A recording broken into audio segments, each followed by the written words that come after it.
Hello students. तो last video lecture में unit 5 में આપણે ઘર્ષણ તેના પ્રકાર વિશે શીખી ગયા બરાબર। કેટલા છે એના પ્રકાર? તો 3 છે। ગતિક ઘર્ષણ સ્થિત ઘર્ષણ, ગતિક ઘર્ષણ અને રોલિંગ ઘર્ષણ। હવે ગતિક ઘર્ષણ, સ્થિત ઘર્ષણ અને રોલિંગ ઘર્ષણ વિશે તો આપણે જોઈ ગયા છે, વ્યાખ્યા પણ જોઈ છે અને એના સિમ્બોલ શું છે, ઇક્વેશન શું છે, સમીકરણ શું છે એ તમારે યાદ રાખવાના રહેશે બરાબર, કારણ કે એક્ઝામમાં પૂછાય છે। પછી એનો એકમ પરિમાણ શું છે તો એ પણ આપણે જોઈ ગયા છે બરાબર, કે એનો એકમ નથી કારણ કે બંને બળોની ઇફેક્ટ નાબૂદ થાય છે એટલે આપણને એકમ મળતો નથી અને એકમ ન હોવાથી આપણને એનું પરિમાણ સૂત્ર પણ મળશે નહીં। ઓકે, હવે આપણે સ્થિત ઘર્ષણ તો જોઈ ગયા છે, એના પછી આપણે ગતિક ઘર્ષણ જોયું। તો ગતિક ઘર્ષણને લગતો એક ટોપિક આપણે નાનકડો ખાલી જાણવા પૂરતું જોઈ લઈએ, કદાચ તમને એમસીક્યુ માં આવી જાય તો એના વિશે આપણે જોઈ લઈએ। તો જુઓ, ગતિક ઘર્ષણ જે છે એ તમારે લખવાની જરૂર નથી, એ ફક્ત સમજવાની જરૂર છે। તમને લાસ્ટમાં એના વિશે બે ચાર વાક્યો આપેલા છે, જોઈ લઈએ। તો આ જે છે કે આપણે બાહ્ય બળ આપીએ બરાબર, તો ફર્સ્ટ જેવું બાહ્ય બળ આપીએ એટલે પદાર્થ ખસવાની શરૂઆત કરે એટલે તમને અપોઝમાં શું લાગશે? Fs કે સ્થિત ઘર્ષણ લાગશે બરાબર। પણ સ્થિત ઘર્ષણની અસર કરતા બાહ્ય બળની અસર વધારે થઈ જાય એટલે પદાર્થ ગતિમાં આવી જાય અને એકવાર પદાર્થમાં ગતિમાં આવી ગયો પછી જે એને અપોઝ કરતું બળ લાગે તો તે બળ તમારું કયું રહેશે? તો એ શું રહેશે? તમારું Fk રહેશે જ્યારે ગતિમાં હશે ત્યારે બરાબર। હવે આ જે Fk છે બરાબર, બીજું તો આ જે પદાર્થ જે હશે એનું પોતાનું શું હશે? દળ હશે અને જેવો એ સ્થિરમાંથી ગતિમાં આવશે એટલે વેગમાં ફેરફાર થાય એટલે શું મળે તમને? પ્રવેગ મળે। એટલે જુઓ અહીંયા કેટલા તો ત્રણ પ્રકારના ફોર્સ ભેગા થયા। F બાહ્ય બળ આપો છો તમે, Fk ઓપોઝિટ ફોર્સ મળે છે અને આની સાથે આ પ્રવેગી થાય છે તે F છે બરાબર, આના લીધે મળે છે તે। તો અહીંયા તમારું એક સૂત્ર બને છે, કયું? તો બીજા નિયમ પરથી શું મળે તમને? તો આ F નું સમાંતર સમતોલ કયું? તો -Fk મળે તમને। આ બળને સમતોલ કયું? તો Fk માં F Fk તમને શું મળે? તો ma। એટલે કે તે પદાર્થનો પ્રવેગ જો તમારે શોધવાનો હોય તો તમને શું મળે? F Fk/m। એવા ઇક્વેશન કદાચ તમને દાખલામાં પૂછાઈ શકે અથવા એમસીક્યુ માં પણ આવી શકે। પણ હવે જુઓ, તો આવા બળની અસર હેઠળ પદાર્થ ગતિમાં હશે, અહીંયા પ્રવેગ તમને મળે છે આટલો રહેશે જે તે પદાર્થનો।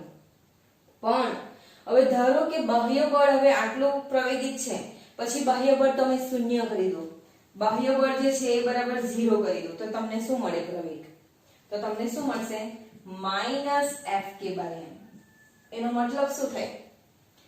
હવે ફક્ત શું રહી ગયું? ગતિક ઘર્ષણ, કે જે દિશામાં તમે પદાર્થને બાહ્ય બળ આપતા હતા તે હવે તમે સ્ટોપ કરી દીધું છે।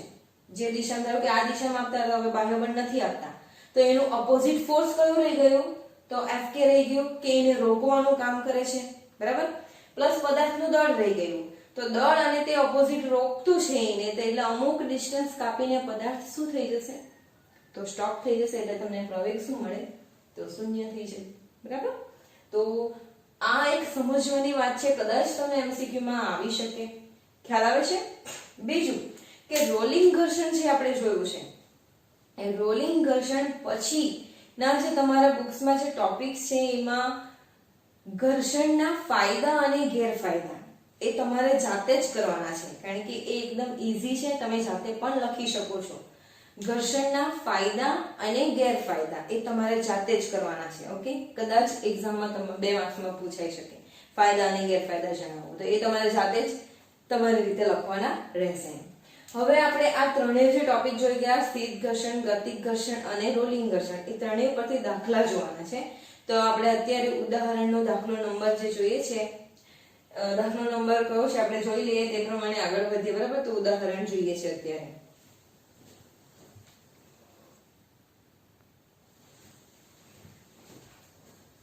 ઓકે, તો આપણે ઉદાહરણ 5.7 જોઈએ છે, જે કયા થિયરી પરથી છે તે આપણે વાંચીને જોઈએ છીએ અહીંયા। તો બોક્સ અને ટ્રેનના તળિયા વચ્ચેનો સ્થિત ઘર્ષણાંક, સ્થિત ઘર્ષણાંક એટલે સ્થિત ઘર્ષણ પરથી આપેલું છે। 0.15 હોય તો ટ્રેનના તળિયા પર રહેલ બોક્સ સ્થિર રહે તે માટે ટ્રેનનો મહત્તમ પ્રવેગ શોધો. સ્થિર રહે તે માટેનો મહત્તમ પ્રવેગ આપણે શોધવાનો છે. હવે જુઓ કે બોક્સ અને ટ્રેનના તળિયા વચ્ચેનો સ્થિત ઘર્ષણાંક એટલે સિમ્બોલ શું આવશે? તો મ્યુ એસ, બરાબર? સ્થિત માટે, સ્ટેટિક માટે છે એટલા માટે.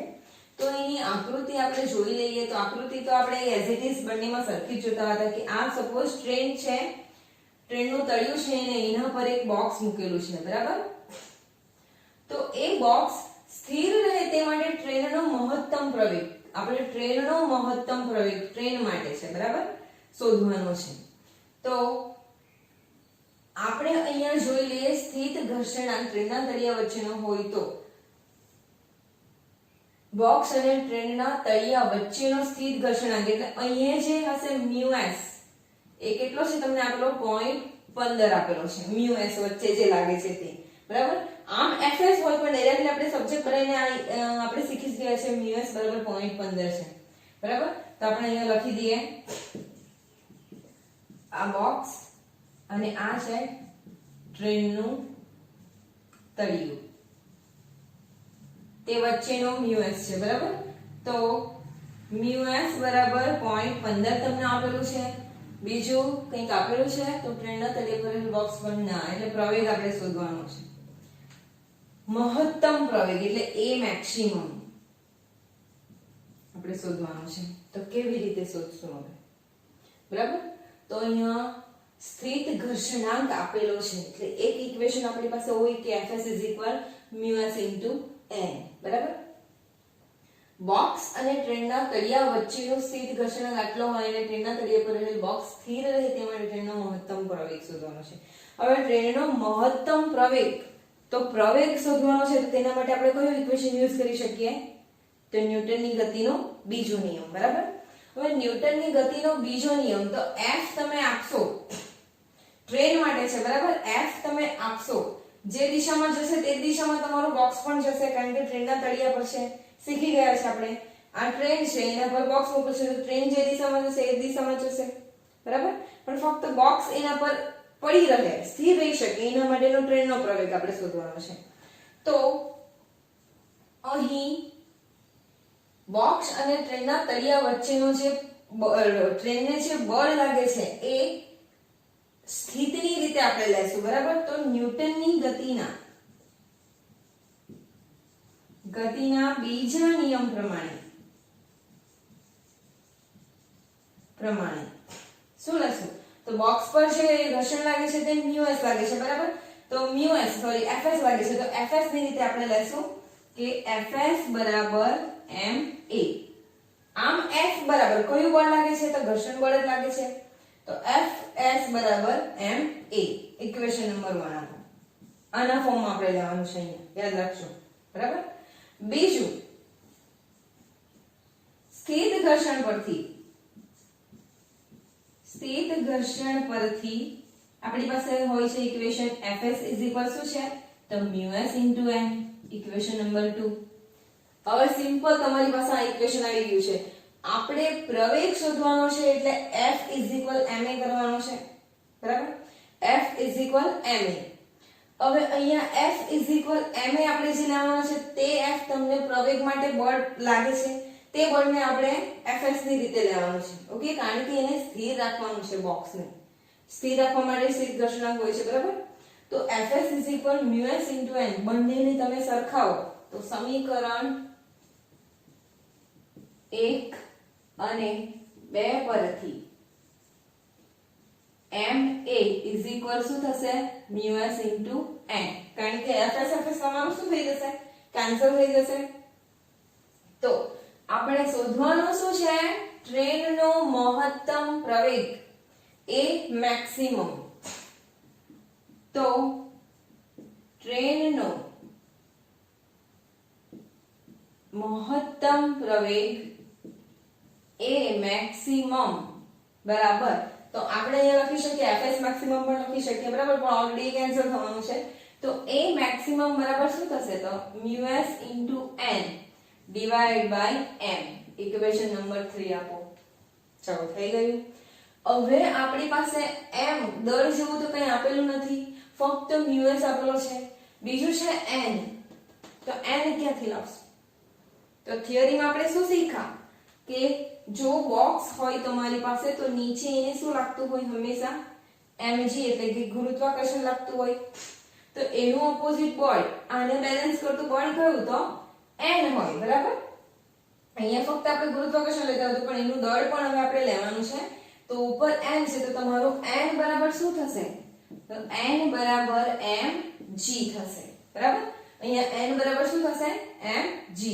આની વેલ્યુ આપણે આમાં મૂકીએ તો a maximum બરાબર શું થશે? µs mg by m. એટલે આ તમારો mg કેન્સલ થાય તો તમારું µs g. હવે µs તમને આપેલો છે કયો? 0.15. g આપેલો નથી તો તમે 9.8 અથવા તો 10 લઈ શકો છો તમે. બરાબર, તમારી રીતે 10 તો કેટલા થશે? 0.15 એટલે 1.5 મીટર પર સેકન્ડ સ્ક્વેર. તો આ તમારો આ શેનો થયો? a maximum બરાબર શું? કે બોક્સ જે છે એ ટ્રેનના તળિયા પર સ્થિર રહી શકે એ માટે ટ્રેનનો મહત્તમ પ્રવેગ કેટલો હોવો જોઈએ? તો 1.5 મીટર પર સેકન્ડ સ્ક્વેર હોવો જોઈએ. ઓકે, તો આ 2 માર્ક્સનો દાખલો છે. એકદમ ઈઝી છે, આપણે ફક્ત સ્ટેપ લાંબા કર્યા છે, બાકી એકદમ શોર્ટ દાખલો છે. ધ્યાનથી જોવું અને લખવી અને પ્રેક્ટિસ કરવી. આપણે એના પછીનું ઉદાહરણ 5.8 કન્ટિન્યુ કરીએ છીએ. Okay,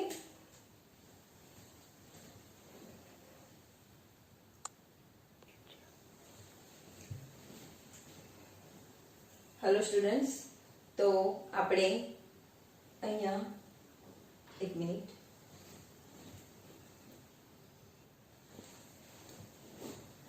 sorry for disturbance. તો આપણે ઉદાહરણ 5.8 કન્ટિન્યુ કરીએ છીએ અહીંયા. તો આકૃતિ 5.11 જુઓ. તમારી બુકમાં આકૃતિ આપેલી જ છે પણ એમાં આન્સર સાથે આપેલી છે. બરાબર, કેવી રીતે આવે છે તે આપણે જોઈશું. અહીંયા 4 kg દળ એક સમક્ષિતિજ સમતલ પર રહેલ છે. સમક્ષિતિજ સમતલ પર રહેલ છે એટલે શરૂઆતની જે કન્ડિશન તમારી હશે એ બંને સમતલ એક જ પર હશે, જેના પર એક બ્લોક રહેલો છે આ રીતનો. બરાબર, સમતલને સમક્ષિતિજ ક્રમશઃ ઢળતું કરતા એ જે સમતલ છે એને સમક્ષિતિજ સાથે ઢળતું કરતા એટલે આ બેઠી લાઈન આમ ઉચકી લેવાની એટલે તમારું આ રીતની બની જશે સમતલ. બરાબર, એટલે તમારો બ્લોક આવી જશે અહીંયા. તે આકૃતિ તમને આપેલી છે. બરાબર, થીટા બરાબર 15 ડિગ્રીએ તે દળ ખસવાની શરૂઆત કરે છે. હવે થીટા બરાબર 15 ડિગ્રી થાય છે, અહીંયા પણ 15 ડિગ્રી અને આના પર જે કોણ બનશે એ પણ 15 ડિગ્રી થાય. બરાબર, સેમ બંને થશે એટલે થીટા તમે આ પણ લઈ શકો ને અહીંયા જે તમને આપેલો છે થીટા તે પણ લઈ શકો છો. તો તે બરાબર દળ ખસવાની શરૂઆત કરે છે. તો બ્લોક અને સપાટી વચ્ચેનો બ્લોક આ અને આ જે સપાટી વચ્ચેનો સ્થિત ઘર્ષણાંક વચ્ચે µs કેટલો છે તે આપણે શોધવાનો છે. બરાબર, તો આપણે ફિગર સમજવાની પહેલા ટ્રાય કરીશું તો આપણે ઇઝીલી કાઉન્ટ કરી શકીશું. બરાબર, તમને JEE નીટમાં આવા ઘણા બધા ક્વેશ્ચન પૂછાશે તે કેવી રીતે તમે સોલ્વ કરશો તે અહીંયા જોઈ લો. તો જુઓ, શરૂઆતમાં તમારું અહીંયા જ આપણે સમજીએ. એક મિનિટ, હા ચાલો અહીંયા લઈને આ સમતલ સમક્ષિતિજ સમતલ પર જ છે તમારો બ્લોક. ત્યારે એને ઉપરની દિશામાં શું લાગશે? તો લંબબળ લાગશે. નીચેની દિશામાં શું લાગશે? તો mg લાગશે. બરાબર, આ સિમ્પલ આકૃતિ છે એટલે 4 kg નો બ્લોક મૂકેલો છે. બરાબર, હવે શું છે તો એને એ સમતલને સમક્ષિતિજ ક્રમશઃ θ બરાબર 15 ડિગ્રીએ ઢળતું કરવાનું છે. એટલે આ આખો બ્લોક તમારો કેવો થઈ જશે? એટલે અહીંયાથી તમારો આ જે ઉપરની લાઈન છે બેઠી આપણે θ બરાબર 15 ડિગ્રીએ તમારો બ્લોક કરવાનો છે. બરાબર, આ રીતનો છે. તો હવે મને કોઈ કહેશે કે n અને mg ની દિશા કેવી હશે? mg કઈ દિશામાં લાગશે? આ દિશામાં લાગશે કે નીચે લાગશે? તમારી માર્કર છે અત્યારે. બરાબર, આ રીતની છે. સપોઝ આ તમારી પ્લેન હતી. બરાબર, એટલે કે સમતલ છે જેના પર બ્લોક મૂકેલો છે. હવે આ પ્લેન તમારો અત્યારે નીચે તમારો આ રીતનું mg લાગે છે અને ઉપર લંબગોળ લાગે છે, બરાબર. હવે તમારી પ્લેન શું થઈ જશે તો કંઈક આ રીતની થઈ જાય છે, આ રીતની થઈ જાય છે તો બ્લોક બી આના પર આ રીતનો હશે. તો હવે તમે મને કહો કે આમ હતું ત્યારે mg નીચે હતું તો શું આમ થઈ જાય તો mg આ રીતનું લાગશે કે સીધું નીચે જ લાગશે? ક્યાં લાગશે? તો એ તો નીચે જ લાગશે, બરાબર. આભાસી ઘટક આપણને અહીંયા મળી શકે અને આ જે ઉપરનો n ઘટક તે આ દિશામાં લાગશે. એટલે કે તમારો જે આ બ્લોક છે જ્યારે સીધી જ એક સમતલ પર હશે ત્યારે આ રીતની કન્ડિશન હશે, પણ જ્યારે એને તમે આકૃતિ ઉચકો છો ત્યારે એ લંબ બળ જે છે તે આ દિશામાં જશે, પણ એનો mg જે છે એ હંમેશા નીચે જ લાગશે. ક્યાં? mg હંમેશા નીચેની દિશામાં જ રહેશે, એ ક્રોસમાં નથી જતો, બરાબર. હવે એ ક્રોસમાં નહીં જાય, પણ હવે તમે જુઓ તો એ જેવું એ સમતલ ઢળતું થશે એટલે એ બ્લોક જે છે એ શું થશે? ખસવાની શરૂઆત કરે. ખસવાની શરૂઆત કઈ બાજુ કરશે તો એ આ બાજુથી કરશે. કેમ? તો એની પાસે પોતાનું દળ હશે. બીજું કે નીચેની તરફ આવે છે એટલે પાછું એને ગુરુત્વાકર્ષણ બળ બી ઇફેક્ટ કરે, એટલે આ બાજુ પણ એને શું અસર કરે તો mg અસર કરે. અહીંયા શું અસર કરે? mg અસર કરે. દળના લીધે દળ અને પાછું એના પર વજન એટલે કે mg ઇફેક્ટ કરશે એટલે આ બાજુથી આવવાની ટ્રાય કરશે. એ આ બાજુથી આવવાની ટ્રાય કરશે એટલે એને સ્થિત ઘર્ષણ કઈ દિશામાં લાગશે તો એનાથી વિરુદ્ધ દિશામાં, એટલે કે આ દિશામાં એને શું લાગશે તો fs લાગશે. ખ્યાલ આવે છે આકૃતિ? તમને જે આકૃતિ આપેલી છે તે કંઈક આ રીતની આપેલી છે. એટલે શું કે જેવો એ સમતલ પરથી સમક્ષિતિજ ઉચકાશે θ બરાબર 15 ડિગ્રીએ એટલે એને આ દિશામાં લંબબળ લાગશે, નીચેની દિશામાં mg લાગશે અને જેવું આ દિશા આ પોઝિશન થઈ જશે એટલે આ બ્લોક શું કરશે તો નીચે ગતિ કરવાની શરૂઆત કરશે. શેના લીધે?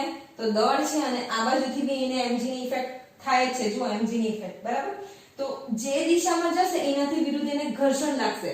કયું ઘર્ષણ? તો સ્થિત ઘર્ષણ આપણે લેવાનું છે. અહીંયા ઓપોઝિટ શું લાગશે તો સ્થિત ઘર્ષણ લાગશે, બરાબર. તો હજુ કંઈક ખૂટે છે આ આકૃતિમાં. જુઓ, જો તમારું આપણે તો હંમેશા શું શીખેલા કે લંબબળ જે છે એની સીધી દિશામાં ઓપોઝિટ દિશામાં ઇક્વલ ઓપોઝિટ ડાયરેક્શનમાં mg લાગે છે. તો અહીંયા તો તમને આનાથી અલગ દિશામાં mg લાગે છે. એનો મતલબ શું કે આના સંતુલન માટે એનો આભાસી ઘટક જે છે એ આ દિશામાં લાગતો હોવો જોઈએ, બરાબર. તે કયો રહેશે? તે પણ mg જ રહેશે, દળ અને નીચે ગુરુત્વાકર્ષણ. પણ હવે જુઓ તો આ અહીંયા θ આટલો ઉચકાય છે તો અહીંયા જુઓ મેન આની ડાયરેક્શન આ હોવી જોઈએ, આ પ્રમાણે તમારી આ હોવી જોઈએ, પણ બનતું નથી. તમારું આ અને આ થાય છે. એનો મતલબ શું કે આટલું આ θ બનાવે છે, જેટલો અહીંયા θ છે તેટલો એ અહીંયા જ બનાવશે θ, બરાબર. હવે શું થશે તો જેમ જેમ આ વધતો જાય એટલે કે આ જે છે આ લાઈન જે છે તમારી આ ઊભી થતી જાય, એનો ખૂણો મોટો થતો જાય તેમ તેમ તમારી આ n અને mg વાળી જે લાઈન છે બ્લોકની એ પણ વધતી જાય, એટલે કે ખૂણો તમારો વધતો જાય, બરાબર. ખૂણો વધતો જાય તો તમારું fs પણ શું થાય? વધતું જાય. કેમ? બ્લોક નીચે આવવાની ટ્રાય કરે તો એને રોકવાનું કામ કરે fs. સમજાય છે આકૃતિ? કે જેમ જેમ આ તમારો ખૂણો મોટો થતો જાય તો આ જે લાઈન છે મેઈન તમારી આ હોવી જોઈએ એક્ઝેક્ટલી, કારણ કે આપણે આ શીખ્યા છે આ mg. કયું mg એ આપણે પછીથી જોઈશું, પણ હવે આ ખૂણો જેમ જેમ મોટો થાય આ જે સપાટી છે અહીંયા એ જેમ જેમ ઉપર જતી જાય તો બ્લોક તેમ તેમ નીચે આવતો જાય. જો એ નીચે આવતો જાય તો તમારો આ એંગલ મોટો થતો જાય, કારણ કે બેઠી આ જે લાઈન છે બેઠી આ રીતની ઉચકાશે. ખ્યાલ આવે? તો આ એંગલ અને આ એંગલ સરખા જ રહેશે ત્યારે તમારા, બરાબર. આ 15 નો હશે તો આ બી અત્યારે 15 નો જ હશે, ઓકે. તો આને આ રીતનો આ વધતી જાય તો તમારો ખૂણો પણ વધતો જાય, ને ખૂણો વધે તો બ્લોક નીચે આવે, કારણ કે આ ઢળતું થઈ જશે એકદમ. બ્લોક નીચે આવે તો તમારું fs શું થાય? એને રોકવાનો ટ્રાય કરે એટલે fs પણ વધતું જાય. ખ્યાલ આવે છે? ઓકે, તો હવે જુઓ, હવે અહીંયા જે ખૂણો બની ગયો છે તો એને આપણે કમ્પ્લીટ કરીએ આ રીતનો, અને બીજો છે આ દિશામાં, બરાબર? તો આ દિશા એટલે તમારી આ દિશા, બરાબર, અને આ દિશા એટલે આ. તો હવે જુઓ, આ મેઇન લાઈન છે તમારી mg તે, આ મેઇન mg છે કે જે નીચે ગુરુત્વાકર્ષણ લગાવે છે, બરાબર? આ બ્લોકને સેન્ટરમાં ગુરુત્વાકર્ષણ બળ લગાડે છે તે mg છે. હવે શું થાય છે અહીંયા આપણે સમજી લઈએ. સોરી,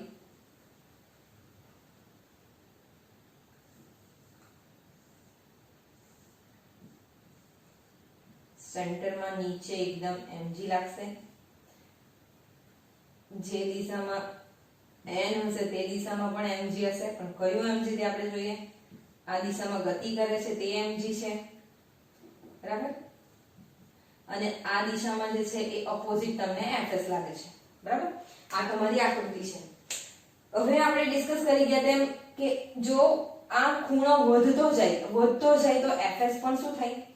થીટા વધે તો fs પણ શું થાય? વધે, કારણ કે નીચે જવાની ટ્રાય કરે એટલે એને રોકવાનું કામ કરે fs, ખ્યાલ આવે? અટકાવવાનું કામ કરે. તો હવે જુઓ, તો આ તમારો જે થીટા છે, થીટા, એને આપણે ટ્રાયેંગલની રીતે લઈ લઈએ. તો આ મેઇન લાઈન તમારી g તે mg, તો આ લાઈનને અનુસરીને આ તમારો થીટા છે, બરાબર? તો આ એની થઈ પાસેની બાજુ ભાગ્યા કર્ણ, એટલે આ લાઈન પર તમને શું મળે? તો mg cos થીટા. હવે આ ખૂણા માટે આ તમારી કઈ બાજુ? આ, એટલે આ તમારી સામેની બાજુ ભાગ્યા કર્ણ, એટલે આ તમને શું મળે? તો mg sin થીટા. ખ્યાલ આવે છે? તે જ આપણે અહીંયા લખીએ છીએ. તો આ તમારો એંગલ કમ્પ્લીટ થાય છે અહીંયા, કે જેના લીધે આ તમને mg cos થીટા મળે છે અને આ તમને મળે છે mg sin થીટા. ખ્યાલ આવે છે? એટલે હવે જુઓ કેટલા બળ લાગે છે તે. અહીંયા અધો દિશામાં mg, અહીંયા પણ ઇફેક્ટ કરે, અહીંયા પણ, એટલે ત્રણેય બાજુથી બેલેન્સ રાખેલો છે બ્લોકને. અહીંયા અને અહીંયા ત્રણેય mg એ ઘેરેલો છે, એટલે એક્ઝેક્ટલી અટકી રહેલો છે આ બ્લોક. બીજું, આ દિશામાં fs અને ઉપરથી એને n, ટોટલ 3 જાતના બળ લાગે છે, બરાબર?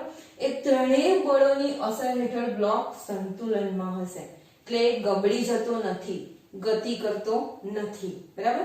સંતુલનમાં છે એ.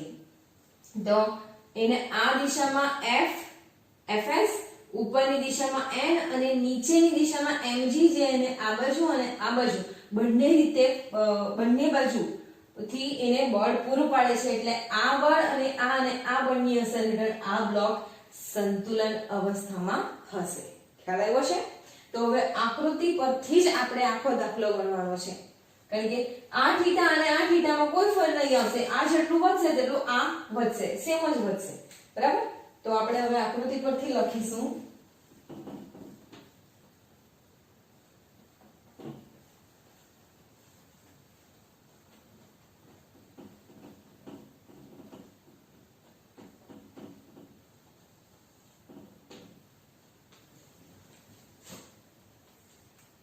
કે આકૃતિ પરથી સોલ્યુશન હવે આપણે કરીએ છીએ, બરાબર? કે સમતલ પર રહેલા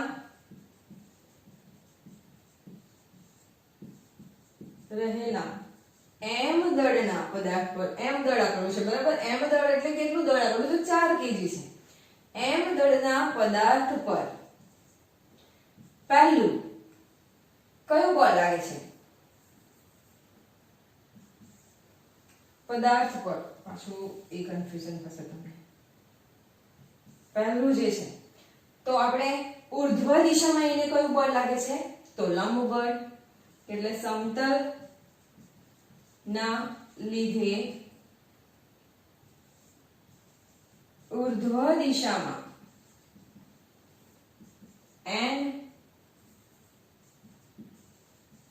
લંબ બળ લાગે છે. બીજું, અધો દિશામાં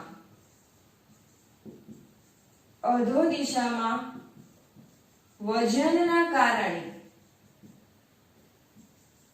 mg બળ લાગે છે અને ત્રીજું શું તો જે દિશામાં ગતિ કરે છે એનાથી વિરુદ્ધ દિશામાં એટલે કે અપેક્ષિત ગતિ કરે જેટલી થવી જોઈએ એટલું નહીં થાય એ શા માટે નહીં થાય તો એને ઓપોઝિટ દિશામાં કોણ ઇફેક્ટ કરે fs તો અપેક્ષિત ગતિનો વિરોધ કરતું બળ fs વિરુદ્ધ દિશામાં કરતું બળ fs વિરુદ્ધ દિશામાં લાગે છે એટલે હવે તમે જુઓ ટોટલ 3 બળ લાગે છે mg એટલે આખી એરિયા ઘેરે છે આ બીજું ઉર્ધ્વ દિશામાં લંબ બળ અને વિરુદ્ધ દિશામાં fs તો આ ત્રણેય બળોની ઇફેક્ટ હેઠળ અસર હેઠળ આ જે બ્લોક છે એ સંતુલનમાં હોવો જોઈએ આપણે લખીએ તો આ ત્રણેય બળોની અસર હેઠળ બ્લોક સંતુલનમાં રહે છે ક્લિયર ચલો આકૃતિ પરથી લખ્યું છે આપણે એકદમ ઈઝી છે હવે જે છે mg ના ઘટકો આપણે લેશું કારણ કે ઇક્વેશન આપણને આમાંથી જ મળે છે તો હવે ધ્યાન આપજો બરાબર કારણ કે MCQ સોલ્વ કરવાનું આવી શકે હવે mg ના ઘટકો લેતા કેટલા ઘટકો મળે છે આપણને બે ઘટકો મળે છે cos θ અને sin θ તો પહેલા આપણે sin θ માટે લઈ લઈએ તો mg ના ઘટકો લેતા mg sin θ ચલો mg sin θ બરાબર શું છે એટલે કે જે દિશામાં તમને mg sin θ લઈ જાય છે ઇઝ ઇક્વલ એની ઓપોઝિટ દિશા એટલે કઈ જો આ દિશામાં mg sin θ બળ લાગે તો એનું વિરોધ કરતું બળ કયું છે તો fs એટલે તમને શું મળશે ઇઝ ઇક્વલ fs ઓકે તેવી જ રીતે mg cos θ તો જે દિશામાં તમને mg cos θ લાગે છે mg cos θ બરાબર શું છે તો આના બળ વિરુદ્ધ શું છે તમારું બેલેન્સ કરતું બળ n છે લંબ બળ n બરાબર તો બંનેનો આપણે લઈ લઈએ એકબીજાને તો શું મળશે તમને સમીકરણ 1 અને 2 તો સમીકરણ 1 અને 2 પરથી શું થશે mg sin θ ભાગ્યા mg cos θ બરાબર fs/n એટલે તમને tan θ બરાબર શું મળે fs/n equation number 3 okay mg cancel હવે fs/n મળી ગયું છે fs મીન્સ સ્થિત ઘર્ષણ બળ ઓકે તો આપણે હવે એક વાક્ય બોલ્યા હતા કે જેમ જેમ એંગલ વધતો જાય ખૂણો વધતો જાય તેમ તેમ શું વધે તો fx વધે તો આપણે અહીંયા લખીશું કે જો θ બરાબર θ મેક્સિમમ એટલે કે વધતો જાય જો θ વધતો જાય તો fs પણ વધે છે એટલે કે θ બરાબર θ max હોય તો fs બરાબર શું થાય fs maximum થાય ક્લિયર એક કન્ડિશન મળે છે કે જેમ તમે ખૂણો મોટો કરો તેમ fs પણ વધે કારણ કે પેલો બ્લોક નીચે આવી છે તો એને વધારે રોકવાનો ટ્રાય કરેલી તો આપણે લખીશું તો સમીકરણ 3 પરથી tan θ max બરાબર θ બરાબર હવે θ max આવી ગયો છે તો fs બરાબર શું આવશે fs max ભાગ્યા n equation number 4 clear okay તો હવે fs max તો હવે આપણને સ્થિત ઘર્ષણ પરથી તો ખબર છે કે સ્થિત ઘર્ષણનું ઇક્વેશન શું છે હા તો હવે સ્થિત ઘર્ષણ પરથી તો fs max બરાબર શું ઇક્વેશન છે આપણું સ્થિત ઘર્ષણ ની થિયરી યાદ કરો fs max બરાબર μs * n ઇક્વેશન નંબર 5 તો આને ક્યાં મૂકશું હવે આપણે ઇક્વેશન નંબર 4 માં, બરાબર? તો સમીકરણ 5 ને 4 માં મૂકતા શું મળશે આપણને? તો tan theta max બરાબર fs max બરાબર શું થશે? તો mu s into n ભાગ્યા n, એટલે તમારો n અને n શું થઈ જાય? કેન્સલ. તો tan theta max બરાબર only mu s. અને mu s તમને કેટલો આપેલો છે? આપેલો છે કે નથી આપેલો? તો mu s જ આપણે શોધવાનું છે. ફક્ત તમને શું આપેલો છે? તો થીટા આપેલો છે, એટલે થીટા મેક્સ બરાબર કેટલા લેશું આપણે? તો 15 ડિગ્રી, બરાબર? તો tan 15 ડિગ્રી બરાબર mu s. તો mu s બરાબર શું છે? તો tan 15 ડિગ્રી એટલે તમારે લોગેરિધમ માં જોવાનું, તો એનો આન્સર કંઈક પોઈન્ટ સમથિંગ જેટલા આપેલા હોય તેટલા tan 15 ડિગ્રી એ તમારે આન્સર લખવાનો. ચાલો, કોઈ મને કહેશે એનો એકમ શું આવશે? mu s નો શું આવશે? એકમ હશે કે નહીં હશે? તો નહીં હશે. કેમ? mu s એ એકમ રહિત છે, બરાબર? તો અહીંયા તમારો આન્સર તમારે લખી દેવાનો. tan 15 ડિગ્રી નો જે કઈ લોગેરિધમ માં મળે તમને તે, અથવા તો બુકમાં પણ તમને મળશે જ. ના ખ્યાલ આવે તો તમે પર્સનલ કોન્ટેક્ટ કરી શકો છો, બરાબર? તો આ દાખલો જે છે એને લગતા જે ડબલ યુનિટમાં દાખલા પૂછાય છે, તો ધ્યાનથી સમજીને દાખલો ગણવો. ઓકે, બીજા દાખલા આપણે બીજા વિડિયો લેક્ચરમાં જોઈશું. Thank you.